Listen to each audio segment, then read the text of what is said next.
আসসালামু আলাইকুম, welcome to my channel মুক্তিস লাইফস্টাইল থেকে আমি মুক্তি।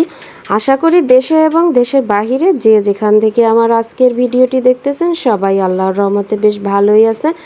আমিও আমার পরিবারের সবাইকে নিয়ে আল্লাহর রহমতে আপনাদের দোয়ায় বেশ ভালোই আছি। তো আজকেও আরেকটি নতুন ভিডিও নিয়ে আপনাদের সাথে শেয়ার করতে চলে আসছি। আজকে সকাল থেকেই আপনাদের সাথে ভিডিওটি শেয়ার করতেছি, সকালবেলা নাস্তা থেকেই শুরু করতেছি ভিডিওটা।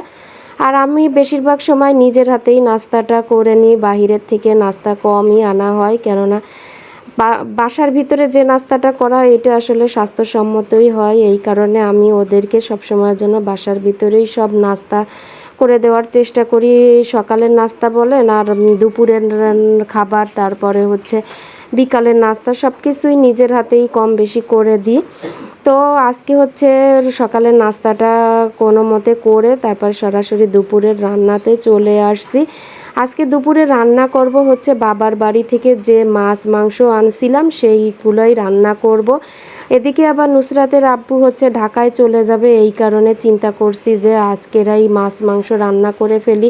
ওর আব্বুর আসতে আসতে বেশি দিন ফ্রিজে রাখলে আবার ভালো লাগবে না, এই কারণে টাটকা টাটকাই রান্না করতেছি। বাবার বাড়ির জিনিস বলে কথা, তো নুসরাতের আব্বুকে না খাইয়ে আমাদের খেতে মন চাবে না দেখে আজকেই রান্না করে ফেলতেছি।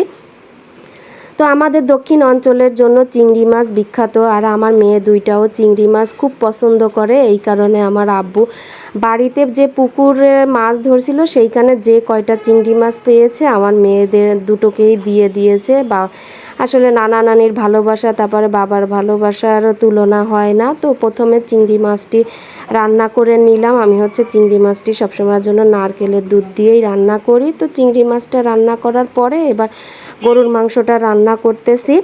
যাই হোক, আমার আজকের ভিডিওটা যারা শুরু থেকে শেষ পর্যন্ত দেখতেছেন, আমার ভিডিওর কোথাও কোনো অংশে যদি কারো এতটুকু ভালো লেগে থাকে তাহলে ছোট্ট একটা লাইক দেওয়ার অনুরোধ থাকলো। আর আমার ভিডিওতে যদি কোনো ভুল ত্রুটি থেকে থাকে বা আমার কথাবার্তায় কোথাও কোনো অংশ যদি ভুল ত্রুটি থেকে থাকে তাহলে সবাই আমাকে কমেন্ট করে জানাবেন। ইনশাল্লাহ আমি আমার ভুলগুলো শুধরে আপনাদেরকে ভালো ভালো কাজ উপহার দেওয়ার চেষ্টা করব। আমার ভিডিওটি বেশি বেশি করে শেয়ার করবেন, আপনাদের প্রত্যেকটি শেয়ার আমার এক একটি সাবস্ক্রাইবের কাজ করবে। আর যারা আমার আজকের চ্যানেলটিতে নতুন বা প্রতিনিয়ত যারা আমার চ্যানেলটি দেখে যাচ্ছেন কিন্তু সাবস্ক্রাইব করতে ভুলে যাচ্ছেন, তারা প্লিজ আমার চ্যানেলটি সাবস্ক্রাইব করে আমাকে বেশি বেশি করে সাপোর্ট করবেন। তো কথা বলতে বলতে এদিকে হচ্ছে আমার সব কাজকর্ম সেরে ফেলেছি। নুসরাতের আব্বু যেহেতু চলে যাবে এই কারণে আমাকে মাসের বাজারটা করে দিয়ে যাচ্ছে, আর বাজারগুলো গুছিয়ে গাছিয়ে সব কাজকর্ম শেষ করব। এরপরে সন্ধ্যার নাস্তাটা সেরে তারপরে হচ্ছে আমরা সবাই এক জায়গায় বসে একটু গল্প করব আর আপনাদের কাছ থেকে বিদায় নিয়ে নেব। আল্লাহ হাফেজ।